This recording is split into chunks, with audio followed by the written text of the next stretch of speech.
아시다시피 팔레스타인 문제는 우리 대북 문제와 똑같아요. 민심이 흔들리는 문제입니다. 그러니까 모하메드 빈 살만은 국가의 미래의 발전을 보아서 이스라엘과 손을 잡고 싶어도 팔레스타인 문제를 해결하지 않는다면 막말로 암살도 될 가능성이 있습니다. 사우디의 저항 세력뿐만 아니라 외부에서도 암살할 수 있어요. 그건 굉장히 민감한 문제입니다. 여기 기자분들 많이 계시지만 지금 아랍 국가들에서요 어느 지도자가 하마스를 욕하는 거 보셨습니까? 못합니다. 그것밖에 하나도 못합니다. 미국이 블링컨이 돌면서 이 아랍 국가들에게 요구했던 게 하마스를 공식적으로 비난해달라는 거였어요.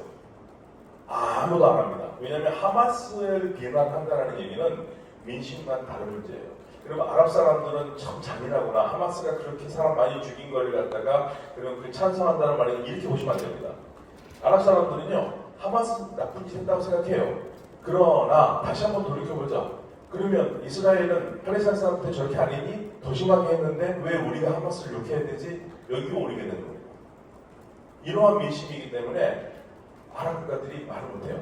가장 최근에 놀라운 건 뭐냐면요. 요르단 국왕이 아주 강력한 어조로 이스라엘에 대해서 반박을 했어요.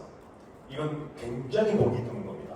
굉장히 보기 드문 일이에요. 이스라엘과 요르단 굉장히 친하고요. 요르단 국왕은 어지간해서는 얘기 안 하는데 왜 했냐? 그만큼 민심이 무서운 겁니다. 모든 아랍 국가들의 지도자들이 무서운 민심 앞에서 어떻게 해야 될지 모르는 압박감을 가지고 있습니다. 모하메드 빈 살만이 그래서 내놓은 게 팔레스타인 사람들 지지한다고 그러지 않습니까? 그거 하마스 지지하는 거 아닙니다. 하마스는요 무슬림 형제단에서 나온 거고 무슬림 형제단은 모든 아랍 국가들이 다 싫어해요. 유일하게 무슬림 형제단을 지지했던 나라가 까타르입니다. 근데 까타르 외교 단절이 되면서 다시 복원하면서 까타르가 무슬림 형제단과 거리를 멀게 두는 겁니다. 그래서 그 부분을 이해하시면 이 메커니즘 이해하는데요. 모하메드 빈 살만이 제가 어저께 확인한 걸로는 모하메드 빈 살만이 각 지역에 있는 이슬람 학자들에게 요청을 해서 이슬람 학자들이 국민들에게 어떻게 얘기하냐면 자 팔레스타인 문제에 대해서 왈가왈부 하지 말아라. 우리 국가가 왕정에서 다 생각이 있고 좋은 방향으로 다 생각이 있으니까 국민들이 뭐 저마다 무슨 의견이라 해서 내놓지 말라는 얘기입니다. 그 무슨 말이냐면 팔레스타인 문제에 대해서 입 닫아라. 불편하다. 우리가 알아서 할게. 결국 민심입니다. 그래서 이걸 이해하신다면 팔레스타인 문제가 이해가 가실 거예요. 그러면 지금 시간은 갈수록 시간의 편은 이스라엘 편 아닙니다. 시간은 하마스 편이에요. 그리고 지금 우리가 보이는데 지상권 얘기를 많이 하고 미국의 개입 얘기를 하고 있지 않습니까? 근데 더 큰 그림을 보셔야 됩니다. 더 큰 그림은 이건 팔레스타인 지도를 넘어가겠습니다. 중동 정세에서 미국이 주도했던 국제 질서가 약화되면서 가치와 이익이 충돌을 하고 각자 도생의 길로 갑니다. 그래서 중동에서는 저의 그 중동 친구들은 싱크탱크들이나 이 친구들은 사석에서 그런 얘기합니다. 끝났습니다. 미국은 끝났다. 유니폴러 월드는 끝났다. 그러면 제가 그럽니다. 유니폴러 월드가 끝났으면 멀티폴러냐? 아닙니다. 그 친구들은 무슨 멀티폴러냐? 멀티폴러도 폴러가 있는 거 아니냐? 그러니까 여기 중동에서는 더 이상 어떤 한 나라가 포스트를 받고 지배력이 있는 나라가 포스트를 받고 그 주변을 따라다니는 그러한 세대계는 끝났고 그들 말로는 인터커넥티드 월드라고 합니다. 인터커넥티드 월드는요, 제가 이제 종교학 공부를 하고 있기 때문에 저희가 많이 했던 게 불교 사상이 화엄 사상이 인터커넥티드 월드거든요. 그러니까 제가 무슬림 친구들한테 불교 강의를 듣습니다. 요즘은요. 인터커넥티드 월드다. 더 이상 강자가 없다. 우리는 반민도 친중도 아니다. 우리가 원할 때마다 우리가 필요하면 중국과 손잡고 러시아하고 손잡고 미국과도 손잡고 그렇게 한다. 그러니까 우리를 자꾸만 반미 친중 이런 라인으로 보지 말아달라는 겁니다.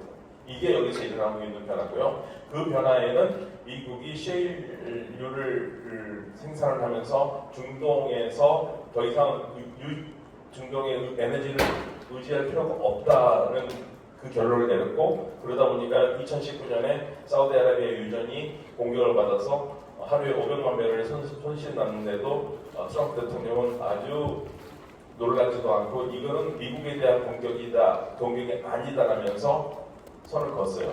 그게 바로 1980년 카터가 얘기했던 페르샤만에는 미국의 필수적인 에너지 안보가 있는 지역이기 때문에 이 지역을 건드리는 나라는 그 당시 소련이죠. 무력을 써서라도 막겠다고 했던 카르터 독트린이 끝나는 순간입니다. 그래서 1980년에 시작했던 카르터 독트린은 2019년에 끝나고요. 2019년에 카르터 독트린이 끝나면서 미국 학자들이 Foreign Affairs였던 것 같은데요. Rest in Peace, RIP, The Carter Doctrine이라는 글을 썼어요. 그래서 더 이상 미국은 중동에서 연연하지 않겠다. 그럼 어디 가겠느냐? 이제 우리는 손을 빼고 이란을 중국을 잡으러 가겠다는 거고요. 중국을 잡으러 가려면 가장 신경 쓰이는 게 한 나라가 있죠. 이란이 신경 쓰입니다. 중동에서 빠지려면. 그래서 오바마는 이란과 핵협상을 해서 이란의 손발을 20년 동안 묶어 놓으려고 했던 건데 사실은 그게 좋은 작전이었는데 트럼프가 네타냐후의 꼬임에 빠져가지고 그걸 깨면서 그래서 나오는 게 이스라엘과 사우디의 손잡는 겁니다. 이스라엘과 사우디가 손잡아서 결국에는 이란을 잡으라는 거죠. 이란을 잡으라는 거고 한반도에서 한국과 일본이 손을 잡아야 되는 거고 그쪽에서는 사우디와 이스라엘 손을 잡아라. 그래서 이란을 잡아라. 그러니까 결국에는 이스라엘과 사우디가 손을 잡으면 가장 불편하다는 이란입니다. 그러니까 이란도 이스라엘과 사우디가 손을 못 잡게 하는 거고 그래서 최고 지도자가 아주 이례적으로 사실 이란에서 이런 말하는 것도 좀 놀라우는데요. 도박은 금지된 건데 최고 지도자가 뭐라 그러냐면 경주에서 지는 말에다 돈을 걸지 말라고 합니다. 그러니까 지금 이스라엘은 말은 뻔히 질 말인데 왜 사우디 너희들은 이스라엘과 손을 잡으려고 그러냐. 그래서 하마스는 그러고 왜 그러냐. 하마스는 완전히 왕따가 돼요. 그러니까 이스라엘과 사우디아라비아가 손을 잡으려면 사우디아라비아 얘기한 게 팔레스타인 문제를 해결해야 되는데 팔레스타인을 해결하려면 팔레스타인 카운터파트가 있어야 되고 카운터파트를 이스라엘이 하마스하고 할 리가 없죠. 사우디아라비아가 하마스하고 할 일이 없습니다. 그러니까 하마스는 완전히 낙동강 몰이해야 되고 그래서 보여주는 게 우리 죽지 않았어. 우리 없이는 할 수 없어라는 걸 하면서 공격을 한 거죠. 굉장히 잘 조직된 공격이기 때문에 이거는 쉽게 생각 못했던 거죠, 사실은요. 자, 그러면 미국은 그러면 군대가 빠지느냐? 빠지지는 않았습니다. 근데 미국은 군대는 빠지지 않는데 더 이상 지상병력을 넣지 않는다. 미국은 지상병력을 넣지 않고 필요할 경우에는 뭐 토마호크 미사일을 날린다든지 공습은 하긴 하지만 지상병력을 넣지 않는다는 거고요. 그러면 이번에 항공모함 보냈는데 왜 병력 없느냐? 병력 없습니다. 2,000명은 항공모함을 유지하는 필수한 전투병력 없어요. 그리고 미국이 항공모함 보내는 것에 대해서 지금 의견이 분분합니다. 왜 보냈느냐? 헤즈볼라에게 경고하고 이란에 경고하기 하고 보냈다고 그러는데 사실은 피터 세이안 같은 경우에는 말도 안 되는 소리 하지 말라. 피터 세이안은 뭐라고 그러냐면요. 미국이 항공모함 보내는 딱 한 가지 이유다. 미국이 인질 구출 때문에 보냅니다. 미국 역사상 미국에서는 미국인이 어떤 나라에서 무슨 짓을 했던 간에 그 미국인을 반드시 구출해야 된다는 불문율이 있고 그 불문율을 깨면은 사실 정권이 흔들리는 거죠. 그래서 그걸 미국이 인질을 구하러 보낸 것이지 공격하려고 보낸 것은 아니다라고 얘기를 하고 있거든요. 그런데 여기서 이제 우리 언론에서 잘 안 나오는 거 하나 말씀드리겠습니다. 요겁니다. 미국이 항모를 움직였잖아요. 그런데 항모가 움직인 다음에 항모가 사라졌다는 얘기가 많이 돌았어요. 왜냐하면 항모 위치를 노출되면 안 되니까. 그래서 보통 키프로스의 뒤쪽에 숨어 있다고 그러는데 왜냐하면 항모가 간 지역이요. 러시아가 발견합니다. 푸틴이 그래서 바로 명령을 내립니다. 러시아 입장에서는요. 항모가 약 토마호크 미사일을 두 대가 한 800개에서 900개를 가지고 있는데 이 800기, 900기가 어디를 때릴 수 있냐면 러시아 영토를 때릴 수가 있어요. 그러니까 러시아는 이거는 특히 미국을 믿지 못한 러시아로서는 이거는 이스라엘을 돕는다고 온 게 아니라 이거는 우리 쪽으로도 토마호크 미사일이 날아올 수 있겠구나. 그래서 푸틴이 뭐를 했냐면 미그 31기를 출격시키면서 토마호크 미국 항모를 부실 수 있는 하이퍼소닉 미사일이 있지 않습니까? 그 킨자를 장착해서 미그 31을 장착해서 흑해에 지금 대기 중입니다. 그러니까 여차하면 미국 항모를 때리겠다는 거고요. 그리고 그 옆에 사진을 보시면은 미국 언론에서 나온 기사입니다. 중국이 군함 6대를 움직였습니다. 자, 그러니까 중국과 러시아가 움직이고 있습니다. 중국과 러시아가 움직이고요. 제가 방금까지 확인한 거는 이란과 중국, 러시아가 지금 밀접하게 회의를 하고 있습니다. 그러니까 이거는 뭐냐면요. 문제는 뭐냐면 이게 잘못하면은 일촉즉발돼서 이게 하마스와 이스라엘 전쟁이 아니라 이쪽에 불바다가 될 가능성이 있고 우리 차관님께서 말씀하신 것처럼 잘못하면 호르무즈 해협을 막을 수가 있어요. 사실 이란이 공식적으로 얘기한 건 아니지만 이란 국회에서 굉장히 높은 사람들이 뭐라고 그래 의식적인 그 영향력 있는 사람들이 무슨 말을 하냐면요. 만약에 미국이 참전한다면 여기서 참전한다는 것은 미국 병사가 들어오는 게 아니라 미국이 미사일로 헤즈볼라를 때린다면 우리는 호르무즈 해협을 막겠다고 합니다. 호르무즈 해협을 막겠다. 그러니까 이게 우리가 생각하는 것보다 이스라엘 지금 하마스 전쟁이 국지적으로 끝날 전쟁이 아니고 잘못하면 그래서 전부 다 압박을 주고 있어요. 그러니까 이란은 뭐냐면은 이스라엘에게 지상군 넣지 말아라. 지상군 넣지 말아라는 계속 압박을 넣고 있는 거고 이스라엘은 그 말을 듣고 안 움직이기에는 너무 창피하지 않습니까? 예, 그리고 미국이랑은 전부 다 자위권을 있다고 얘기를 하고 있고 근데 지금 가장 큰 문제는 지금 인질 문제거든요. 인질 작전 1차 실패했습니다. 미국과 이스라엘이 들어갔어요. 처참하게 실패했어요. 왜냐면 하마스가 완전히 준비되어 있고 하마스가 상당히 높은 수준의 무기를 가지고 있어서 1차 작전 실패입니다. 그래서 미국이 놀래가지고 지금 삼성장군이고 미국 시가전에 특화됐던 이라크 시가전에 특화됐던 장군을 보낸 해병대를 보낸 겁니다. 그래서 뭐 얘기로는 해병대 2,000명을 투입할 수도 있다라는 얘기도 하고 있습니다. 사실은 미국의 특수부대는 들어갔어요. 들어가서 작전을 해가지고 처음에 250명을 구출을 했습니다. 구출을 했는데 이스라엘이 구출한 것처럼 됐지만 사실 미국이 한 거고요. 그런데 이번에는 두 번째는 실패를 했거든요. 공수작전에서 많은 사상자가 있는 걸로 알고 있습니다. 근데 언론 보도를 안 하죠. 지금 계속 전쟁에서는 모든 게 깜깜무소식 거짓말도 많고요. 예, 예를 들면 아이들 참수한 거라든지 뭐 이런 것들도 흑사전쟁이 굉장히 가능성이 많고요. 그리고 가자 병원 폭파 그거에 대해서도 서로가 서로에게 그러니까 지금은 누구가 했어도 하지 않은 것처럼 계속적으로 논란을 하면은 그게 사라져버리거든요. 누가 했는지 모르는 그런 상태로 지금 전쟁이 끝나면 밝혀지겠죠. 그래서 이게 일촉즉발의 상황이 벌어지고 있다는 건 확실해요. 굉장히 민감한 사건이 벌어지고 있습니다. 지금 우리가 이 부분을 관심을 가져야 되고요.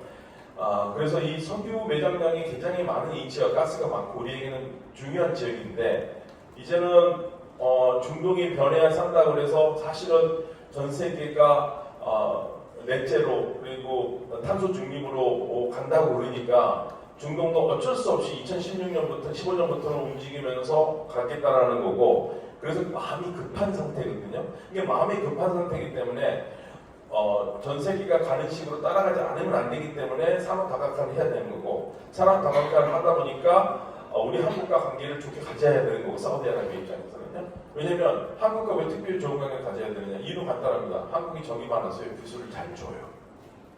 예. 솔직히 그거밖에 없습니다. 예. 우리가 국가 분야가 더 떨어지지 않습니까? 사실 억울한 건데 우리가 기술도 좋은데도 국가 분야가 떨어져요. 그러니까 이 국가 브랜드라는 건 이거죠. 굉장히 좋은 물건이 독일제하고 중국제가 있다. 근데 모든 객관적인 지표에서 중국제가 더 좋은데 사람들은 독일제를 삽니다. 국가 브랜드 때문에. 중국이 독일보다 잘하겠어. 예. 저도 최근에 커피 머신을 샀는데 독일제이기 때문에 그냥 샀어요. 예.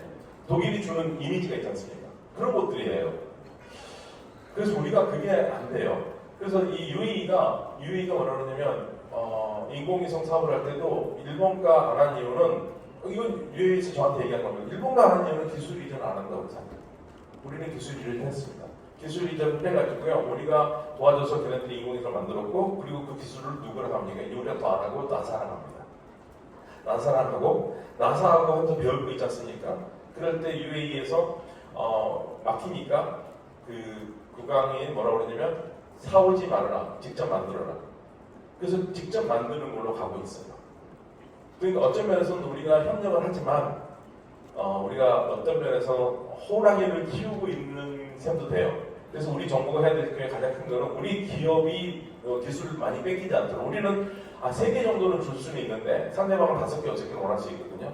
그거를 이제 정부가 거중 조정을 해줘야 되는 겁니다. 기업이 더 많이 뺏기지 않도록 그 보호를 해줘야 되는 거고 그래서 그 부분들이 우리가 관심을 가져야 되는 거고 국방산업도 좋기는 한데 사실은 그 국방 쪽에 있는 외국 사람들은 한국은 참 이상한 나라다. 왜 군수 공장을 다른 나라에 지으려고 그러냐. 군수 공장 다른 나라에 지으면 그거 기술 다 날아가는 건데 그런 얘기를 할 정도로 기술 문제가 굉장히 민감한 문제들입니다.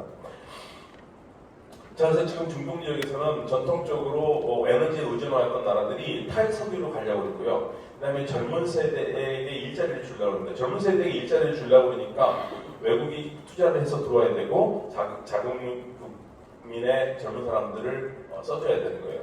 사우디아라비아가 왜 우리에게 목을 매다느냐? 또 하나 이유가 있습니다. 사우디아라비아가 만약에요, 지금 현재 산업구조를 바꾸지 못하면 사우디아라비아는 세계에서 가장 대졸 실업자가 많은 나라입니다.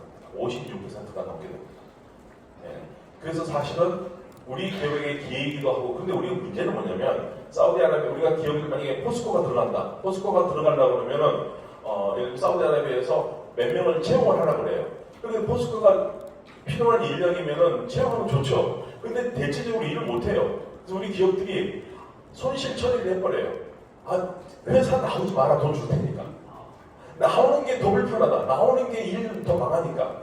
이게 지금 이런 상태거든요. 그래서 우리가 생각해야 될 것 하나가 장기적으로 가면은, 예를 들면 포스코가 사우디아라비아 들어간다 그러면 인력을 쓰라고 그러면 차라리 계약학과를 만들어가지고, 우리도 그런 계약학과 있지 않습니까? 사우디에 계약학과를 만들어서 그거를 받아들인다고 하면 사우디가 기가 막히게 좋아할 거예요. 왜냐면 사우디에서 제일 걱정되는 거는 젊은이들에게 일자리를 줘야 되는데, 이 젊은이들이 우리하고 좀 비슷해가지고요. 다들 뭐 그러겠죠. 우리도 뭐 의사나 변호사 되고 국영기업 가려고 그러잖아요. 사우디가 정확하게 그래요. 다 국영기업 가려고 그래요. 근데 국가는 뭐로 원하냐면 이 친구들이 사업체를 만들어서 기업체를 만들고, 그래서 사람들을 고용하고 법인세 내고 소득세 내서 우리 그 돈으로 살고 싶은데, 그동안에는 석유만 팔고 살았는데, 근데 전부 다 젊은이들이 국영기업처만 가려고 그러니까 이게 문제가 되는 거죠.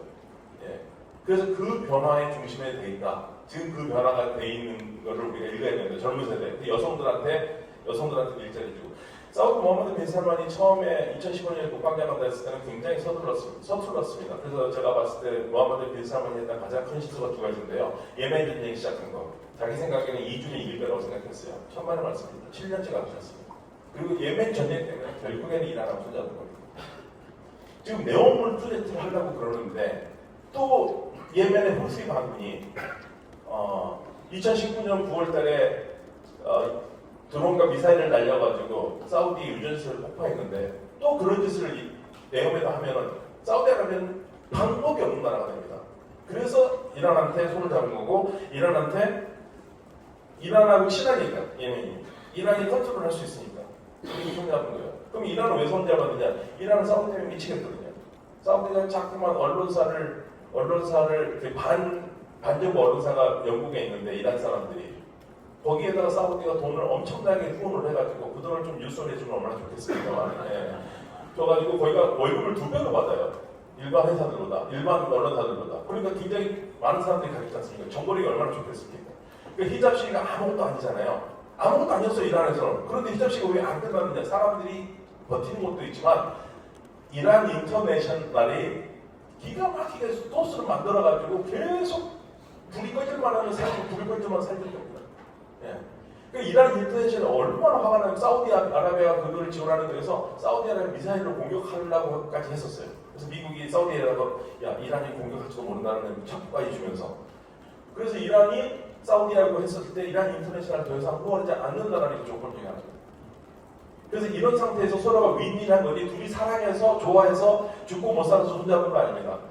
이 7년 만에 뭐를 했냐면 대사급 외교만 복원한 거예요. 그렇지만 속으로는 난 너 싫어, 너도 알지, 나도 알아, 이겁니다.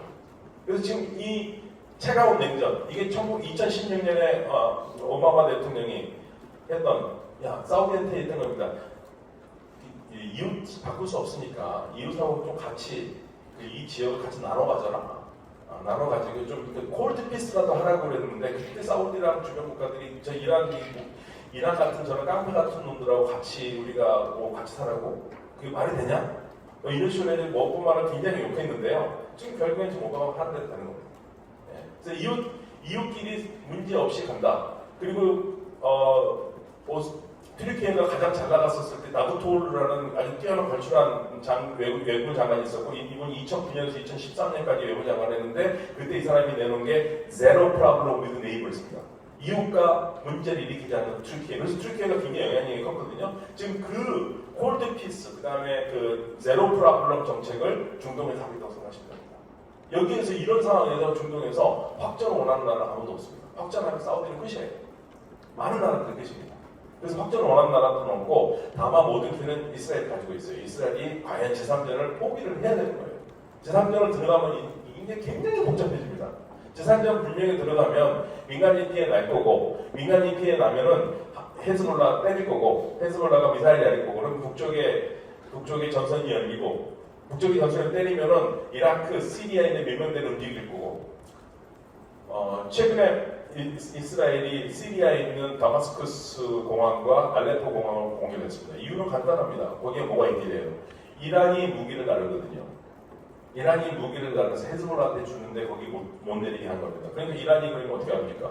이란이 러시아 공군기지에 내려요. 러시아 공군기지는 이스라엘을 못 때리거든요.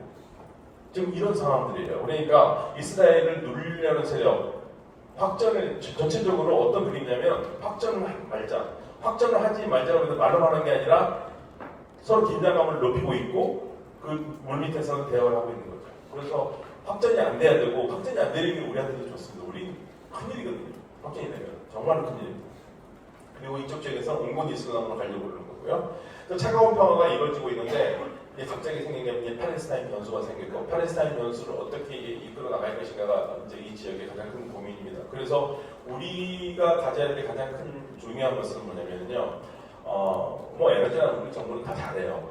예, 근데 한 가지 지금 우리가 빠진 게 하나가 있는데 하마스 비판하는 건 되게 좋습니다. 잘했습니다. 이건 잘했는데 이제 거기서 한 번 했으니까 됐고, 예, 그 다음에 우리가 그동안 팔레스타인에 해온 게 하나 있죠. 우리는 팔레스타인을 사실은 굉장히 꾸준하게 인도적 지원을 해왔어요.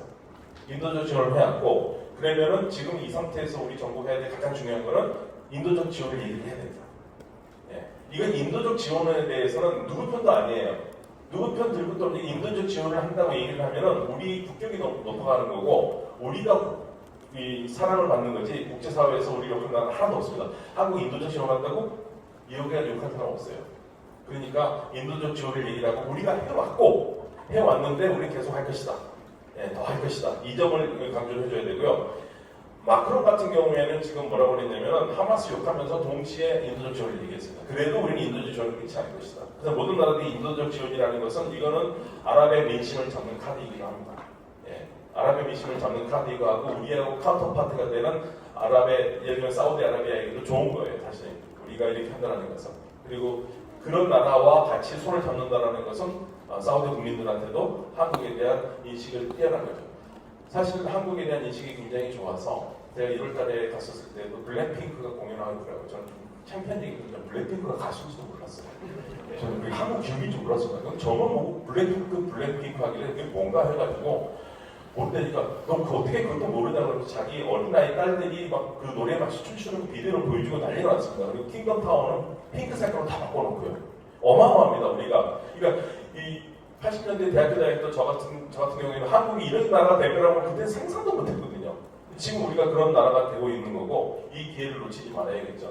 그래서 지금 이 라인이 사실은 아마 이게 결정적인 얘기가 됐을 텐데 인도에서 시작해가지고 아랍에미레이트의 푸자이라 항구에서 물건을 실어서 인도 문드라 항구에서 배로 UAE의 푸자이라 항구에서 물건을 받아서 그러면 호르무즈 해협을 안 거쳐도 됩니다. 호르무즈 해협을 안 거치는데 안전하죠. 그래서 거기서 또 철로를 해서 리야드를 거쳐서 요르단을 거쳐서 이스라엘 하이파로 가서 하이파에서 내려서 유럽으로 가는 그 신항로를 페랑을 만드는 게 거의 확실됐는데 이번 사건으로 이제 다 중단이 된 거죠. 그래서 이 중동 지역의 이 변화가 엄청 크다라는 거. 그래서 우리가 이 에너지의 중심이 되는 블랙핑크입니다. 에너지의 중심이 되는 그런 사회에서 우리가 이제 해야 될 게 뭐냐면 중동 변화의 흐름을 내야 됩니다. 에너지에서 이제 우리는 우리 그 포럼에서 말한 것처럼 새로운 에너지죠. 새로운 산업으로 가는 건데요. 중동 국가들이 전체적으로 화석연료 산업 다각화로 가고 있다는 거고, 이들은 소비 국가에서 생산 국가로 가려고 합니다. 그래서 그동안에는 메이드 인 코리아로 싸웠고 메이드 인 저펜으로 싸웠다면 이제는 메이드 인 사우디아라비아, 이걸 하고 싶은 겁니다. 그거를 찍고 싶은 거예요. 메이드 인 사우디아라비아를 해줄 공장이 있어야 되고, 그래서 우리 현대자동차하고 지금 손을 잡은 거거든요. 현대자동차하고 손을 잡은 거고, 사우디에서 물건을 만들겠다는 겁니다. 그리고 사우디아라비아 국회는요, 매달마다 뭘 발표하느냐, 지난달에 외국인이 몇 명을 사우디로 떠나버리고 그 자리를 우리 국민들이 채웠다, 이걸 하고 있습니다. 이게 어디가 중심인지 아시겠죠? 사우디아라비아는 지금 국민들한테 일자리 가야 되고, 그 부분이고, 그 다음에 팔레스타인 인권적 지원을 우리가 잊지 말아야 됩니다. 이 그림은요, 우리 한국의 아티스트가 사우디아라비아와의 한국과의 관계를 이렇게 멋있는 그림을 해가지고 아랍 뉴스에 어마어마하게 대서 특별 사진이 아주 너무 예쁘지 않습니까? 저는 한국인들이 가지고 있는 특징이 뭐냐면요, 우리 한국인들은 창조력이 굉장히 뛰어나요. 절대 물건을 사도 매뉴얼을 보지 않는 이상한 민족. 그러니까 창조력이 굉장히 뛰어납니다. 저는 이게 우리의 장점이라고 봐요. 이 임기 웅변력, 거기다가 우리는 사우디아라비아 이런 나라들 한국을 신기하게 생각하는 게, 얘네들은 일본 지배를 받았고, 그런데 얘는 석유도 하나도 없는데 이렇게 잘 살아. 이게 우리의 브랜드입니다. 그래서 우리는, 제가 봤을 때는 이 젊은이들이 중동으로 가야 되고, 그리고 새로운 재생 사업에, 그 다음 새로운 아이디어를 우리 젊은 사람들이 갈 수 있도록 정부에서 적극 지원을 해야 될 필요가 있습니다. 그래서 이 젊은이들이 재기발랄한 이 아름다운 이 창조력을 했으면, 우리가 발휘했으면 좋겠다. 우리가 끝으로 제가 항상 생각하는 거예요. 제가 이 중동을 다녀보면은 우리 한국 사람이 손이 반드시 필요한 게, 모든 박물관에 한국 사람들이 들어가서 산다면은 박물관 가치가 엄청 올라갈 거예요. 똑같은 유물을 전시를 해도 우리 젊은 사람들의 그 미적 감각, 새로운 세계의 그거 따라가지 못합니다. 그래서 우리가 굉장히 강력한 에너지를 갖고 있던 나라라는 것을 잊지 말고요. 중동과의 이런 관계에서 좀 우리가 생각해야 될 부분들을 하면 정말로 우리 정부가 얘기하는 중동 2.0이 아니라 3.0까지도 가능한 세계가 될 것 같습니다. 네, 마치겠습니다. 감사합니다.